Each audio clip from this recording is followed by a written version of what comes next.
اس طرح کے بہت سے سوالات درپیش ہوں گے، وہ بھی ان کا جواب دے لیں گے۔ یہ ہو سکتا ہے کسی موقع پر لوگوں کی سہولت کے لیے خود بھی کوئی اس کی شرح و وضاحت کرے۔ تابعین، تبع تابعین کے دور میں بھی یہی کام ہوگا، یہاں تک کہ علم کی تدوین کا دور آ جائے گا۔ چنانچہ علم کی تدوین کا جب دور آئے گا تو ہم یہ دیکھیں گے کہ اس میں اس کو سمجھنے کا عمل بھی ایک خاص سطح تک پہنچ جائے گا، اور اس کو سمجھنے کے بعد انسانوں کے اس پر عمل کرنے سے جو مسائل پیدا ہوتے ہیں ان کی تفہیم کا عمل بھی ایک خاص فن بن جائے گا۔ ٹھیک، اسی چیز کو ہمارے ہاں فقہ سے تعبیر کیا جاتا ہے، یعنی پھر اس کے اصول متعین کیے جاتے ہیں کہ ہم نے کیسے اس دین کو سمجھنا ہے، اور پھر سمجھنے کے نتیجے میں حاصلات کو ترتیب دے دیا جاتا ہے۔ یہ گویا یوں سمجھ لیجئے کہ دین کا فہم منتقل ہو گیا۔ اس میں زیادہ زور دین کے احکام، شریعت اور اس کی ان ہدایات پر رہا ہے جن کو ہم اوامر و نواہی سے تعبیر کرتے ہیں، زیادہ زور اس پر رہا ہے۔ اسی طرح کا معاملہ اس وقت پیش آتا ہے جب کچھ لوگ دین کے ایمانیات کو متعین کرنا چاہتے ہیں یا سمجھنا چاہتے ہیں، اس پر اعتراضات بھی ہو جاتے ہیں۔ اس کے مقابل میں کبھی الحاد کھڑا ہوتا ہے، کبھی فلسفہ کھڑا ہوتا ہے، کبھی کسی خاص زمانے کی حکمت مقابل میں آ جاتی ہے، کبھی صوفیانہ مذاہب سامنے آ جاتے ہیں۔ اس میں ایک تفہیم کا عمل ہوتا ہے، وہ تفہیم کا عمل بھی ہمارے ہاں شروع ہو گیا۔ جب وہ تفہیم کا عمل شروع ہوا تو اس سے جو علم وجود میں آیا اس کو ہم علم الکلام کہتے ہیں، یعنی اس میں یہ بتایا گیا کہ اس وقت جو دین کے بنیادی عقائد ہے ان کے لیے ہمارے پاس کیا استدلال ہے، کیا علمی استدلال ہے، کیا عقلی استدلال ہے، ہم کس طریقے سے اس حقیقت تک پہنچتے ہیں جس کے بعد ہم پیغمبروں کی ہدایت کو سمجھ سکتے اور اس کو قبول کرنے کے مقام پر آ جاتے ہیں۔ تو علم کلام اس کے نتیجے میں وجود میں آ جائے گا۔ ہمارے ہاں ایک اور چیز یہ ہوئی کہ بہت سے لوگوں نے جب یہ دیکھا کہ دین میں ہمارے داخل ہونے کے بعد خدا سے ہمارا ربط وہ کس طرح ہونا چاہیے، یہ بھی ایک فہم کا مرحلہ تھا، لیکن اس فہم کے مرحلے میں بیرونی اثرات کے تحت ایک صوفیانہ روایت داخل ہو گئی۔ صوفیانہ روایت داخل ہوئی تو وہ اپنے اندر بعض محاسن رکھتی تھی۔ ان محاسن کو سامنے رکھ کر لوگوں نے یہ خیال کیا کہ دین میرے اندر کیا تبدیلیاں پیدا کرتا ہے، میں اگر اس کو اختیار کر لوں تو میرے اوپر کیا حقائق منکشف ہوتے ہیں، چیزوں کی حقیقت کس طرح میں جان سکتا ہوں، جن چیزوں کو مجھے اوامر و نواہی کی صورت میں دیا جا رہا ہے وہ صادر کہاں سے ہو رہے ہیں، ان کے صدور میں میرا کیا کردار ہے، اور کیا میں فی الواقع اپنے آپ کو وہاں پہنچا سکتا ہوں جہاں سے پیغمبر یہ سب کچھ لیتے ہیں۔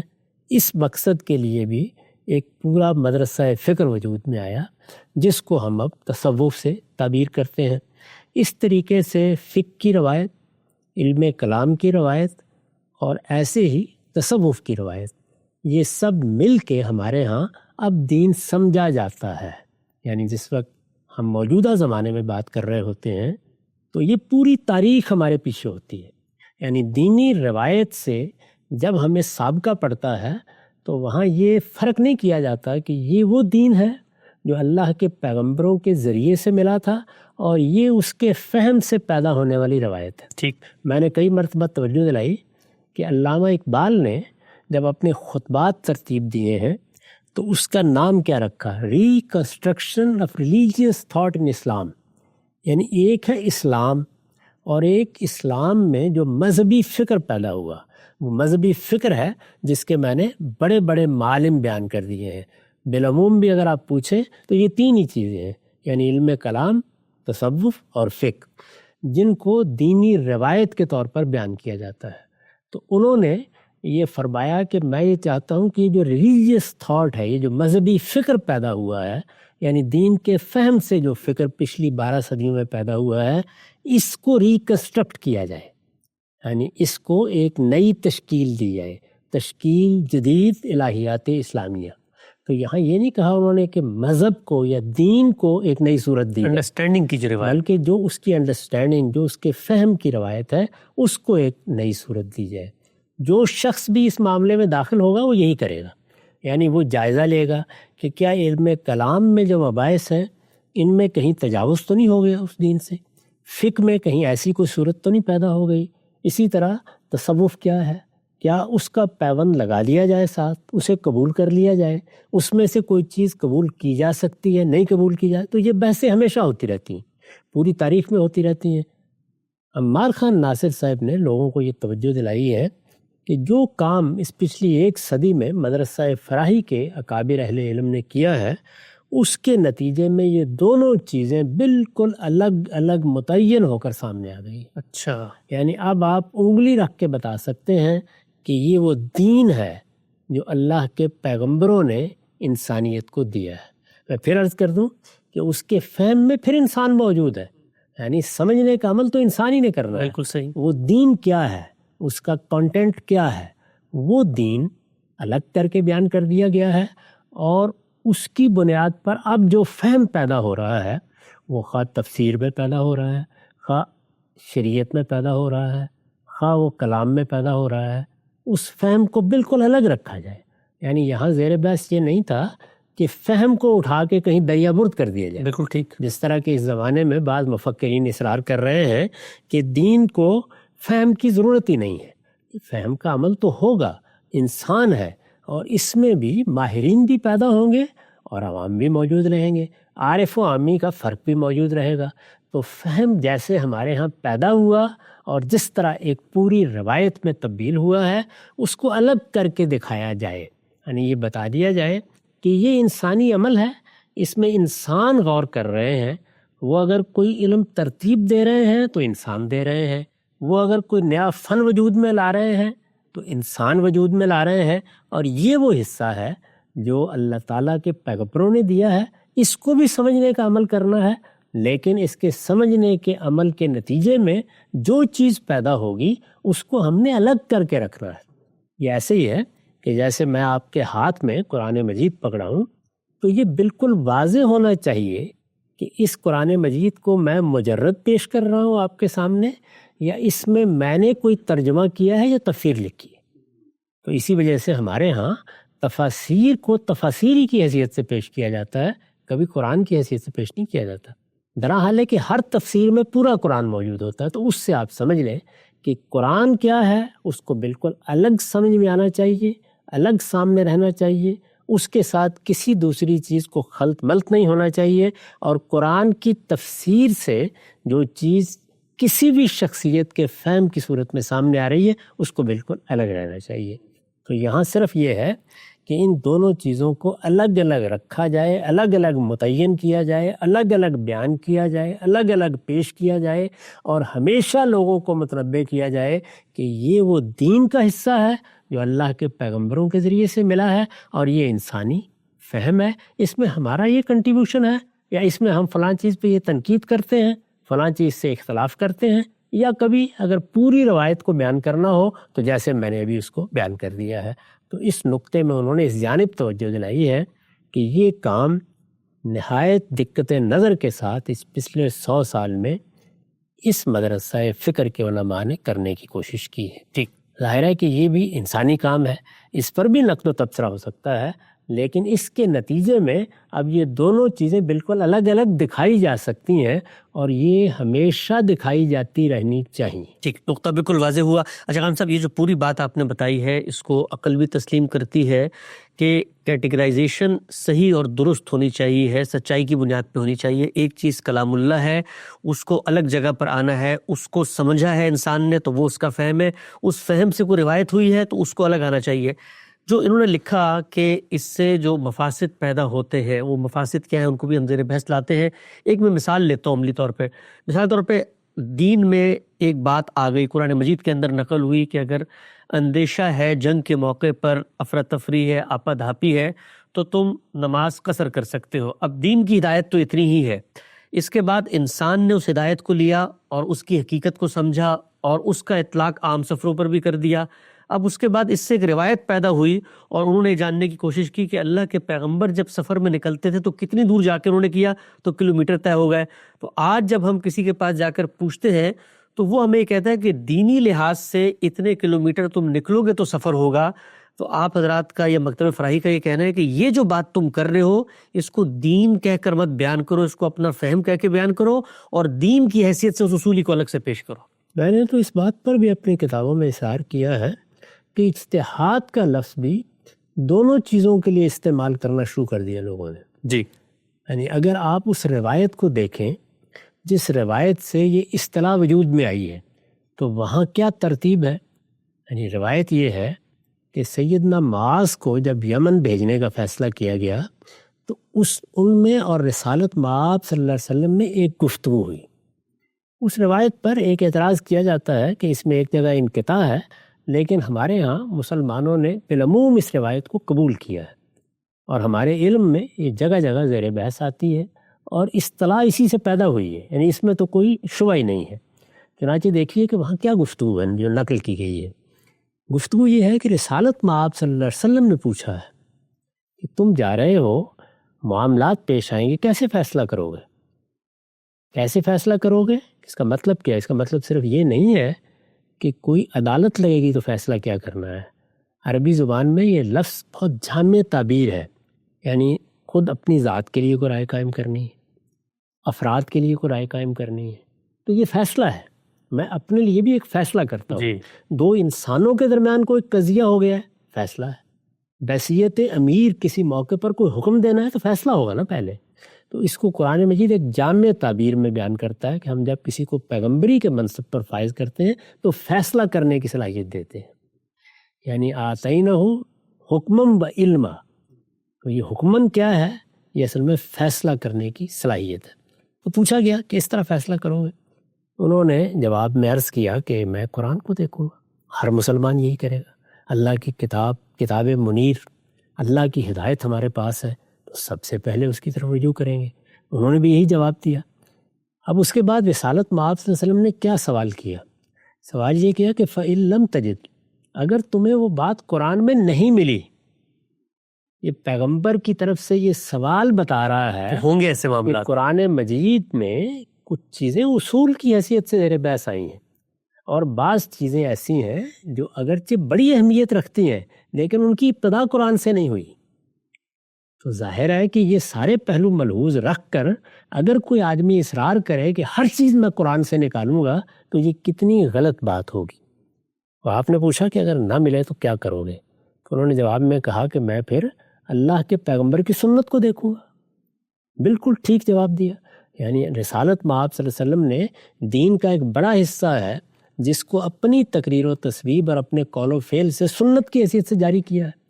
میں نے بحث کر کے بتایا ہے کہ یہ بعض معاملات میں قرآن سے مقدم ہوتا ہے.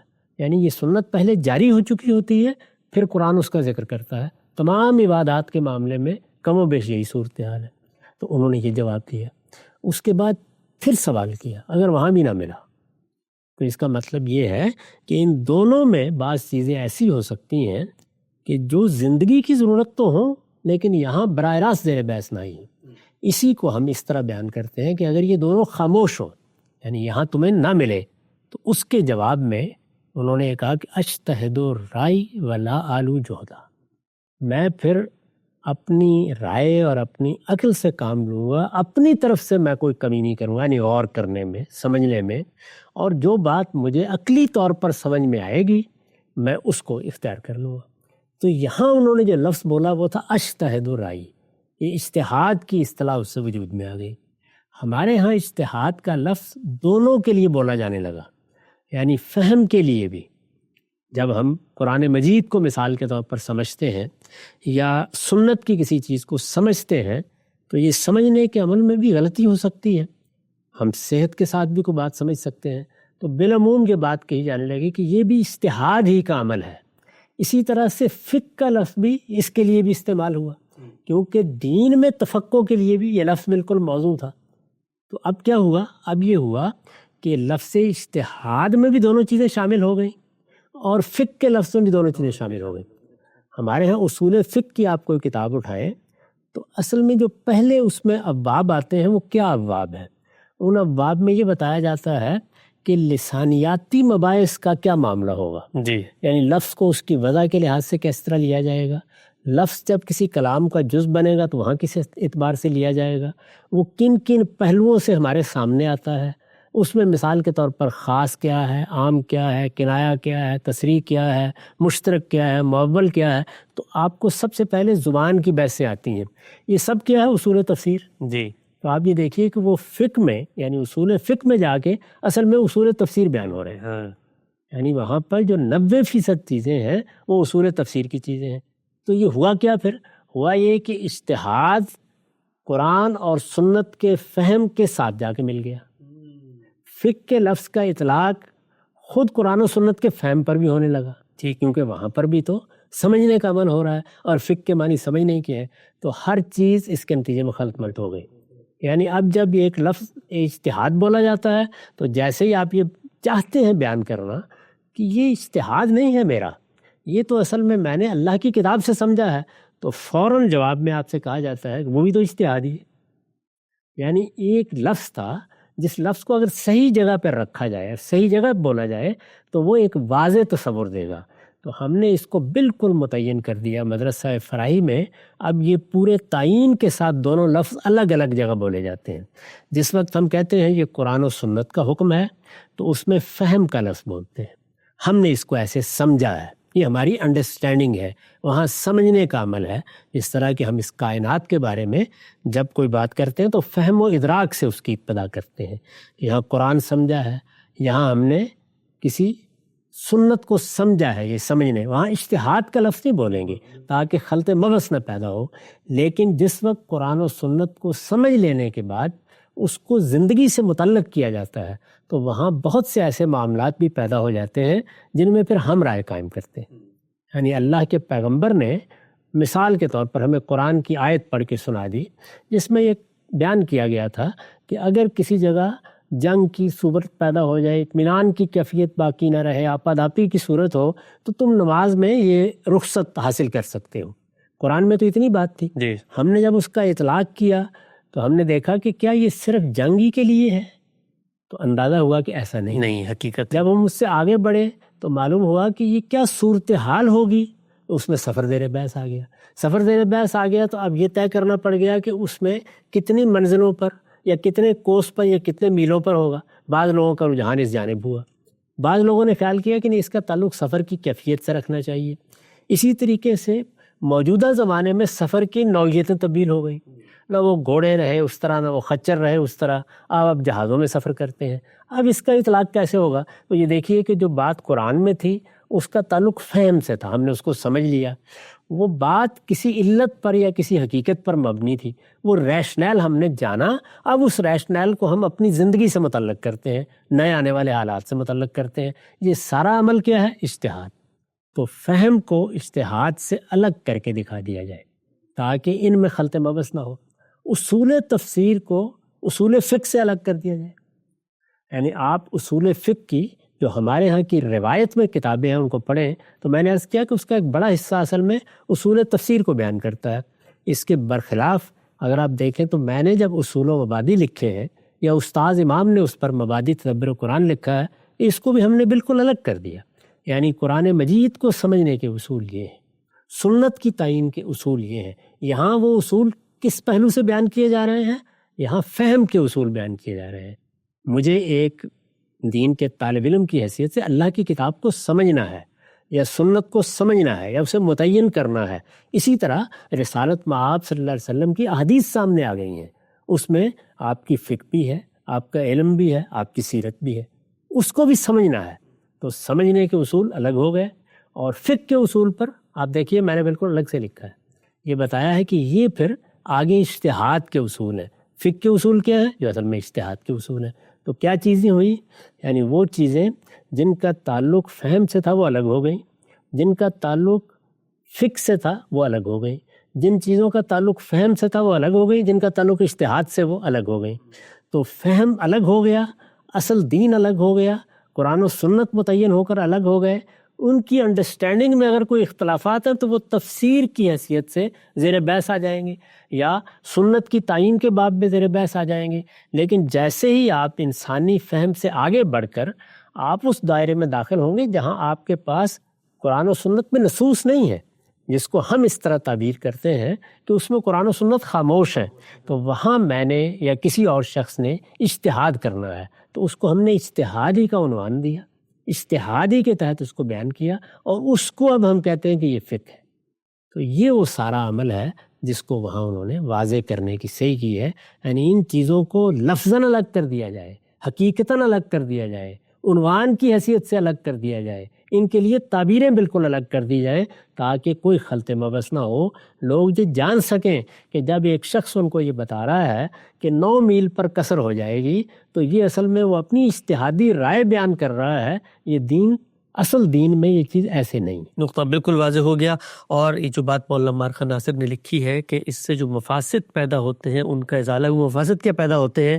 مثلا یہ کہ ایک رائے آپ نے پیش کی ہے، وہ رائے مجھے میرے زمان و مکان کی رعایت سے بالکل بے بنیاد لگ رہی ہوگی، لیکن جب آپ اپنی رائے کو دین کہہ کر بیان کریں گے تو سب سے پہلے تو غامدی صاحب دین وضع کا خیز بن جائے گا نا، اس لیے کہ اگر وہ رائے میرے لیے ریلیونٹ نہیں ہے، ہم یہ دیکھتے ہیں آج کل لوگ مثالیں دیتے ہیں کہ بھائی یہ اچھا ہے آپ کا اسلام کے یہاں سے 3 کلومیٹر دور جاؤ تو سفر ہے، اور دبئی اڑ کے چلے گئے ہیں وہاں پر کوئی مسئلہ ہی نہیں ہے، اور اس پہ آپ لوگ اطلاق نہیں کرتے، تو اختلاف ہی نہیں ہو سکتا پھر، کیونکہ آپ نے اپنے فہم کو خدا کی شریعت بنا کر پیش کر دیا، اور چونکہ وہ آپ کا فہم آپ کے زمان و مکان آپ کی رعایت سے تھا، اور اب اس پر کوئی تنقید کرتا ہے تو وہ اسلام سمجھ کے تنقید کرتا ہے۔ ہماری تہذیبی روایت میں ایک زمانہ تھا کہ جب ہمیں اقتدار حاصل تھا، ہم دنیا پر حکومت کر رہے تھے، اس وقت یہ مسائل زیادہ اہم نہیں ہوئے، انہوں نے مفاسد کا لفظ اختیار کیا ہے۔ مفاسد تو علمی دنیا کے لحاظ سے 10 بیان کیے جا سکتے ہیں۔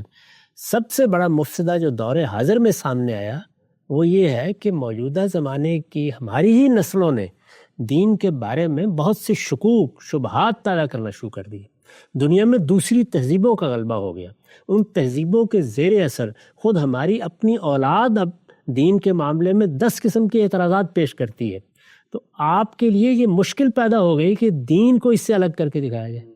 یعنی مجھے بارہا بڑی بڑی مجالس میں گھنٹوں یہ بتانے کی ضرورت محسوس ہوتی ہے کہ یہ جو اوپر آپ قرآن پڑھ رہے ہیں اس کے نیچے جو آپ نے قصہ پڑھا ہے اس قصے کا قرآن سے کوئی تعلق نہیں ہے، وہ تو اصل میں اسرائیلی روایت ہے، یا مثال کے طور پر وہ ایک داستان ہے جو کسی نے بیان کی ہے، یا ایک مفسر نے اپنے لحاظ سے اس واقعے کو اس سے متعلق کر کے بیان کر دیا ہے۔ ایسے ہی آپ یہ دیکھیے کہ اس سے جو الہاد ہے اس کو اتنا مواد میسر آنا شروع ہو جاتا ہے اور وہ اسی کو دین کے طور پر پیش کرتا ہے۔ بالکل ایسے ہی ہے، یعنی قرآن کی آیت میں اوپر وہ بات ہی نہیں ہوتی، قرآن مجید کی آیت پڑھ کے وہ بیان کر دیں گے، قرآن میں تو لکھا ہوا ہے کہ اللہ تعالیٰ نے آدم کو پیدا کیا، خلق منہا زوجہا، اسی میں سے پھر اس کی بیوی کو پیدا کر دیا۔ اب ظاہر ہے کہ وہاں یہ لفظ کس معنی میں آیا ہے، اس کو خود قرآن نے دوسری جگہ واضح کر دیا ہے کہ اس کا مطلب یہ ہے کہ تمہاری جنس سے پیدا کیا، یہ خود قرآن نے واضح کیا، لیکن نیچے چونکہ ایک قصہ چل رہا ہے اصلی سے پیدا کرنے کا وہ لکھ دیا گیا۔ جی وہ بائبل میں اب جس وقت ایک نوجوان جو آج کا نوجوان ہے وہ ایک تفسیر پڑھتا ہے اٹھا کے، تو اس کے خیال کے مطابق یہ قرآن میں لکھا ہوا ہے، چنانچہ سائنس کی بعض چیزیں سامنے آ جاتی ہیں، نیچے کوئی ایسی بات لکھی ہوتی ہے جو اپنے زمانے کے علم کے لحاظ سے لوگوں نے لکھی، وہ قرآن کا بیان ہی سے ایسے نہیں ہوتی۔ یہ بات کہ اللہ تعالیٰ نے 7 بر اعظموں کی مٹی لی مثال کے طور پر، وہ ہر رنگ کی مٹی تھی، اس سے ایک پتلا بنایا، یہ بات قرآن میں کہیں لکھی ہوئی ہے، لیکن اگر یہی بات مثال کے طور پر آپ نے نیچے لکھ دی ہے تو نتیجہ کیا نکلے گا؟ دیکھنے والا آدمی یہ کہے گا کہ یہ غالباً قرآن کا بیان ہے یا یہ دین کا بیان ہے، اور پھر وہ اگر عربی تفسیر میں لکھی ہوئی ہے تو کوئی دوسری رائے قائم کرنے کی گنجائش باقی نہیں رہے گی۔ تو اس وجہ سے یہ سمجھا جا سکتا ہے کہ اس کے اتنے زیادہ مفسدات ہیں کہ اس میں ہم اللہ کے دین کو سخت خطرے میں ڈال دیتے ہیں۔ ہمارے ہاں چونکہ دین کے معاملے میں یہ رویہ پیدا ہو گیا کہ یہ تو اصل میں قضاء کا معاملہ ہے، ہم عدالت میں بیٹھے ہیں، ہماری حیثیت ایک قاضی کی ہے، ہمارے ہاتھ میں درہ ہے، جو اختلاف کرے گا اس کی پیٹھ پر برسا دیں گے۔ اس وقت دین کی سب سے بڑی ضرورت کیا ہے؟ اس کی دعوت، جی اس کا پیغام پہنچانا ہے۔ تو میں یہ عرض کرتا ہوں کہ دین کی دعوت کی سب سے پہلی ضرورت کیا ہے؟ دین کو آپ میرے آپ کے ابو حنیفہ کے اجتہاد سے الگ کریں، علم کلام کی بحثوں کو الگ کریں، اور اسی طریقے سے سارے تصوف کو الگ کریں، کر کے بتائیں یہ دین ہے۔ اب اس کے فہم کے معاملے میں ایک پوری تاریخ بنی ہے، انسانوں نے اس کو سمجھنے کا عمل کرنا تھا، انہوں نے بعض چیزوں کو قبول کر کے اس کے اندر داخل کر دیا ہے، بعض چیزوں میں اپنے فہم کو کسی دوسری چیز سے ملا دیا ہے۔ ہم اس سب کے بارے میں بحث کر سکتے ہیں، ہماری وہ بحث کہیں غزالی سے ہوگی، کہیں رازی سے ہوگی، کہیں صاحب کشاف سے ہوگی، کہیں اقبال سے ہوگی، کہیں سر سید سے ہوگی. یہ بحث انسانوں کے درمیان ہے اور ان کے فکر و فہم کے بارے میں ہے. اللہ کا دین یہ ہے اور وہ اس طرح بیان کیا گیا ہے. یہ ہے اصل میں وہ بنیادی بات. اگر آپ یہ سمجھ لیں گے تو میں آپ سے عرض کرتا ہوں کہ اس کے تو مفسدات گنے نہیں جا سکتے. انہی مفسدات سے اس وقت ہمیں سابقہ درپیش ہے اور نئی نسلوں کو دین سمجھانے میں سب سے بڑی رکاوٹ اگر کوئی ہے تو وہ یہی اختلاط ہے جو ہمارے بزرگوں نے پیدا کر دیا ہے. کوئی بری نیت سے نہیں پیدا کیا گیا. میں نے بتایا ہے کہ کیسے پیدا ہوا ہے. جی. لیکن اس کا نتیجہ کیا نکلا ہے؟ اس کا نتیجہ یہ نکلا ہے کہ آپ فقہ کا لفظ بولتے ہی وہ فہم کا حصہ بھی اس کے ساتھ ملا ہوا ہے، اجتہاد بھی ساتھ ملا ہوا ہے، اور پورے دین کی تصویر اس سے آتی.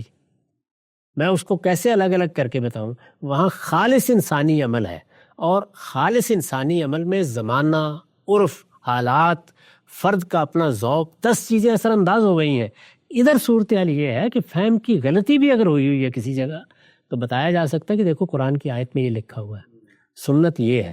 تو دونوں کے اس فرق کو متعین کرنا، اس کو ممتاز کرنا، اس کو بالکل واضح کر دینا، اس کی پریزنٹیشن، اس کی پیشکش کو الگ الگ کر دینا، اس کے عنوانات کو الگ الگ کر دینا، یہ کام الحمدللہ ہم نے پوری طرح آخری درجے میں کر دیا ہے. نقطہ بالکل واضح ہو گیا. اچھا، اس میں ایک اور بہت اہم پہلو ہے جس پر میں مزید گفتگو کرنا چاہتا ہوں غنی صاحب سے. وہ پہلو یہ ہے کہ آج کے زمانے میں جدید پڑھے لکھے فرد کو جب آپ دین پیش کرتے ہیں تو جو سب سے پہلا اعتراض، ابہام، تردد، اشکال اس کی جانب سے سامنے آتا ہے کہ بھئی کون سا دین؟ یہاں پر تو دیکھو ہر شخص اتنا اختلاف کر رہا ہے، اور اسی مقدمے کو الحاد بھی لے سکتا ہے کہ اگر اچھا خدا کا دین ایک تھا تو یہ اتنی ساری باتیں، اتنے اختلافات کیوں آ جاتے ہیں؟ تو ہم سب یہ بات بھی دو چار کی طرح ہو جاتی ہے. جتنے اختلافات آج ہیں اس کو 1,00,000 سے آپ ملٹیپلائی کر دیں تب بھی کوئی فرق نہیں پڑتا، اس لیے کہ جب آپ نے دین الگ کر دیا، دین کی انڈرسٹینڈنگ الگ کر دی، تو اب انڈرسٹینڈنگ کے اختلافات سے کسی کو متوحش نہیں ہونا چاہیے، کسی کو نہیں ڈرنا چاہیے، اس لیے کہ وہاں تو انسان ہے، انسان تو انٹرپریٹ کریں گے اور غلطی بھی کریں گے اور اختلاف بھی کریں گے. تو ہزاروں تعبیرات ہو جائیں دین کی تب بھی اس سے کوئی نہیں گھبرائے گا اگر اصل دین اور تعبیر کو الگ کر دیا جائے. یہ نہ صرف یہ کہ گھبرائے گا نہیں، بلکہ اس کی اپنی نشو و نما بھی صحیح خطوط پر ہوگی. اس وقت دیکھیں ہمارے دین نے کتنی خوبصورت بات کہی ہے. بہت سے لوگ ہیں جو نسلاً بعد نسلاً دین کو مانتے چلے آ رہے ہیں. میں آپ مسلمانوں کے گھروں میں پیدا ہوئے ہیں، ہمارے لیے تو دین ایک روایت کی حیثیت رکھتا ہے، ہم اس کے اندر کھڑے ہیں. یعنی یہاں اگر کسی شخص کے ذہن میں تردد پیدا ہوگا تو وہ 10 مرتبہ سوچے گا، پھر باہر نکلے گا. نکلے ہیں لوگ بہت سے اس زمانے میں، تو اکثر لوگ ہیں ان کے نام ہی مسلمانوں والے رہ گئے ہوئے ہیں، اصلاً اگر ان سے بات کریں تو وہ الحاد کے علم بردار ہیں. لیکن آپ ذرا یہ دیکھیے کہ دین نے ہمیں جو ہدایت دی کہ تمہیں غیر مسلموں کو جو نہیں مانتے یہ دعوت پہنچانی ہے، اس لیے کہ تو عالمگیر دعوت ہے، قیامت تک کے لیے انسانوں کو اللہ کی ہدایت پہنچنی ہے. تو وہاں ترتیب کیا ہے؟ وہاں یہ بیان کیا گیا کہ جاؤ ذکر بالقرآن من یخاف وعید، تم ان کو قرآن دے دو. تو قرآن مجید ہم دے دیں گے، اس میں بھی انسان ایک حد تک داخل ہوا، ترجمہ کرے گا اس کا، لیکن کم سے کم مداخلت ہوئی. ٹھیک، ترجمہ ہم نے دے دیا کسی کو، وہ پڑھ رہا ہے، اس کو پڑھنے کے بعد وہ دین کی طرف متوجہ ہوتا ہے. جب متوجہ ہوتا ہے تو اب وہ آپ کے پاس کوئی سوال لے کے آتا ہے. اس موقع پر اگر وہ اس کا سوال ہے تو آپ اس کو بتا دیں کہ اس سوال کا میرے نزدیک جواب یہ ہے، اس میں کچھ اختلافات بھی موجود ہیں. تو اس کے نتیجے میں اس کی انڈرسٹینڈنگ کا عمل شروع ہو جائے گا. لیکن اگر آپ پہلے ہی مرحلے میں اس پورے ملغوبے کو لے کر چلے گئے ہیں تو آپ بھاور نہیں کر سکتے کہ اس کے ساتھ کیا ہو جائے گا بیچارے کے ساتھ. یعنی اسی کے لیے سب سے پہلا فیصلہ کرنا مشکل ہو جائے گا. تو وہ دین میں آئے گا تو اس کے بعد پھر اس کا اپنا انتخاب ہے، وہ جس تعبیر کو، جس نقطہ نظر کو چاہے گا قبول کر لے گا. لیکن آپ کا کام بہت آسان ہو گیا کہ آپ کو اللہ کی کتاب پہنچانی ہے. اللہ کی کتاب اس کو گرفت میں لے لے گی تو وہ ایمان کی طرف آ جائے گا، نہیں گرفت میں لے گی تو آپ کی ذمہ داری پوری ہو گئی. تو ہمارے دین میں چیزوں کو الگ الگ رکھنا یہ ناگزیر تھا، ضروری تھا، بلکہ اس معاملے میں ہمیشہ نگرانی کرتے رہنا چاہیے کہ چیزیں ایک دوسرے کے ساتھ ملے نہیں. اس کو جب بیان کیا جاتا ہے تو بعض لوگ یہ خیال کرتے ہیں کہ گویا فہم کو اٹھا کے سمندر میں پھینکنا ہے. جی نہیں، ایسا نہیں، وہ فہم بڑی نعمت ہے. فہم ہی سے اصل میں لوگوں کی خدمت ہو رہی ہے، اور ہماری علمی روایت بہت قابل قدر روایت ہے. اس کو ہم اپنی متاع عزیز سمجھتے ہیں. وہ ہمارے جلیل القدر اہل علم کی قائم کردہ روایت ہے. وہ روایت قائم ہوئی ہے تو ہمارے لیے بھی سوچنے، غور کرنے کے مواقع پیدا ہوئے ہیں. اس کو انسانی عمل کی حیثیت سے زیر بحث آنا چاہیے. وہ آئے گی، لیکن الگ عنوان کے تحت، الگ رکھے ہوئے، بالکل متعین، بالکل ممتاز. نقطہ بالکل واضح ہوا. اچھا غم صاحب، یہ مکتب فراہی میں ایک اور اصطلاح سننے کو ملی جو کہ پہلی دفعہ اس طرح سے سامنے آتی ہے. میں سمجھنا چاہتا ہوں کہ اس کا تعلق بھی اسی پہلے نقطے سے کہ اصل دین اور اس کے بعد اس کی جو فروعات ہے یا اس سے پیدا ہونے والا جو عمل ہے اس کو الگ کیا جائے. پیغمبر صلی اللہ علیہ وسلم کی نسبت سے آپ بھی یہ بیان کرتے ہیں کہ اللہ کے پیغمبر نے اس دین پر عمل کیا تو اس سے ایک نمونہ، ایک مثل ہمارے لیے سامنے آتی ہے، اور جو شریعت ان کو دی گئی اس پر جب وہ عمل پیرا ہوتے ہیں تو اس سے فقہ النبی وجود میں آتی ہے. تو ہم نے یہ دیکھا ایک قرآن مجید ہے، شریعت اس کی اپنی فقہ ہے، اس کے اپنے تفصیلات ہیں، وہ الگ جگہ پر ہیں. پھر پیغمبر ہے اور پیغمبر اس پر عمل کرتا ہے، اس کی فقہ کو آپ نے الگ کر دیا. اور پھر تیسرے درجے میں عام انسان ہیں اور ان کی فقہ پھر الگ ہے. تو یہ فقہ النبی کی کیٹیگرائزیشن بھی کیا اسی مقصد کے تحت؟ اسی مقصد کے تحت. یعنی یہاں پر بھی دیکھیے وہی ہوا. سنت ہے مثال کے طور پر، رسالت میں آپ صلی اللہ علیہ وسلم نے دین کی حیثیت سے جو اعمال جاری کیے، دین کی حیثیت سے میں نے عرض کیا کہ وہ تمام اعمال اصل دین ہے، وہ قرآن کے امتثال امر میں جاری کیے گئے ہیں. وہ ہمارے ہاں نماز ہے، روزہ ہے، میں نے اس کی پوری فہرست ترتیب دے دی ہے، یہ سنت ہے. اس کے ساتھ رسالت میں آپ صلی اللہ علیہ وسلم نے اس سنت پر عمل کیا، اس سنت پر جو آپ نے دی عمل کیا، اس عمل سے کچھ کیفیات وجود میں آئیں، کچھ مختارات وجود میں آئے. لوگوں نے دونوں پر لفظ سنت کا اطلاق کر دیا. تو ہم یہی ہوا. یعنی میں نے سنت کیا ہے اس پر بحث کرتے ہوئے ابن عبد البر کا ایک اقتباس آپ کو پڑھ کے سنایا تھا. جی. ان کو کیا مسئلہ پیش آیا؟ وہ ہمارے علم کی ایک نمائندہ شخصیت ہے. پوری روایت کے اندر کھڑے ہو کر انہوں نے اپنی کتاب جامع بیان العلم میں یہ بتایا کہ سنت کیا ہے. تو دیکھیے پہلا جملہ کیا گیا کہ سنت تنقسم و قسمین، دو حصوں میں تقسیم ہو جاتی ہے. اب اس میں جو پہلا حصہ ہے وہ وہی سنت ہے جس کو میں نے بیان کیا ہے، یعنی اس کے لیے سنت کا لفظی موضوع ہے. جب دوسرے حصے پر بھی لفظ سنت بولا گیا تو وہی چیز پیدا ہو گئی جو میں نے ابھی بتائی. یعنی دونوں حصوں پر فقہ کا لفظ بول دیا گیا، دونوں کے فہم کے پروسیس پر اجتہاد کا لفظ بول دیا گیا، تو ایک چیز دوسرے سے ممتاز نہیں رہی. یہاں بھی وہی ہوا. تو میں بار بار اصرار کر رہا ہوں کہ اس دوسرے حصے کے لیے ہم لفظ سنت نہیں بولیں گے، اس کے لیے دو الفاظ میں نے تجویز کیے. تفہیم و تبیین کہیں گے اس کو، اسوہ حسنہ کہیں گے اس کو، کیونکہ اس میں چیزیں ہی دو ہیں. رسالت میں آپ صلی اللہ علیہ وسلم اپنی ہی جاری کردہ سنت کو سمجھا رہے ہیں، یہ تفہیم و تبیین ہے. اپنے ہی دیے ہوئے قرآن کی کسی بات کی وضاحت کر رہے ہیں، یہ تفہیم و تبیین ہے. اپنی ہی دی ہوئی کسی سنت پر عمل پیرا ہو رہے ہیں، اس سے آپ کا ایک نمونہ سامنے آ رہا ہے.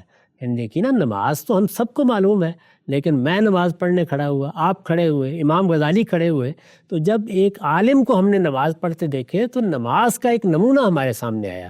وہ کھڑے کیسے ہوئے، انہوں نے کن چیزوں کا اہتمام کیا، جہاں اللہ تعالیٰ نے انتخاب کا حق دیا ہے وہاں انہوں نے کس چیز کا انتخاب کیا، جو کام وہ اپنے اختیار سے کرتے ہیں ان میں کیا چیزیں کی. تو یہ اب امام غزالی کا اسوہ سامنے آ گیا، ایسے ہی پیغمبر کا اسوہ ہے. تو ان چیزوں کو بھی دیکھیے ہم نے اپنے پورے ڈسکورس میں بالکل الگ الگ کر دیا. یعنی دین میں جب حکم بیان ہو رہے ہیں تو شریعت، الکتاب، جو خود اللہ تعالیٰ کی قائم کردہ اصطلاحات ہے. اور اگر آپ فقہ بیان کر رہے ہیں تو فقہ النبی، اگر آپ علماء کی فقہ بیان کر رہے ہیں تو علماء کی فقہ، میری فقہ، آپ کی فقہ، احناف کی فقہ، شوافی کی فقہ، تو یہ بالکل الگ کر دیے. اور چونکہ اس فقہ میں بھی چیزیں ملی جلی ہیں تو اس کے اتنے حصے کو ہم ادھر زیر بحث لاتے ہیں جہاں پہ فقہ و اجتہاد زیر بحث ہے، اور جہاں پر انڈرسٹینڈنگ کے معاملات ہیں وہاں ظاہر بات ہے قرآن کی تفسیر ہے تو قرآن کے بارے میں تفسیر کی بحث کریں گے، اور اگر کوئی اور بحث ہے تو اسی لحاظ سے کی جائے گی.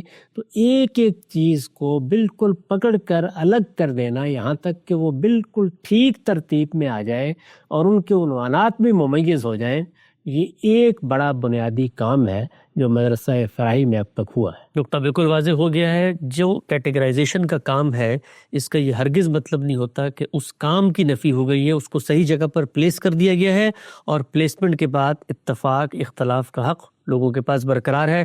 مکتب فراہی کے جو مجموعی فکری حاصلات ہیں، اثرات ہیں، اور روایتی دینی فکر کے تقابل میں جو کیوریوسٹیز تھیں، جو الجھنیں تھیں، جو ایسے گھپلے تھے جس سے اصل دین اور لوگوں کا فہم گڑبڑ ہو جاتا تھا، اس کو الگ کیا گیا ہے. جو پہلا نقطہ تھا وہ آج زیر بحث آیا کہ پیغمبر کے دیے ہوئے دین اور اس پر مترتب ہونے والے علوم و افکار کے مابین امتیاز اور نتیجتاً دینی روایت کے مقام پر اس کو فائز کرنے کے جو مفاسد تھے ان کا ازالہ کیا گیا۔ مولانا عمار خان ناصر کے 5 فکری حاصلات، برسوں کی ان کی محنت کی روشنی میں فکر فراہی کے بارے میں ان کے تبصرے کو ہم زیر بحث لا رہے ہیں۔ وقت یہاں پہ ختم ہوتا ہے، دوبارہ حاضر خدمت ہوں گے، اب تک آپ کا بہت شکریہ۔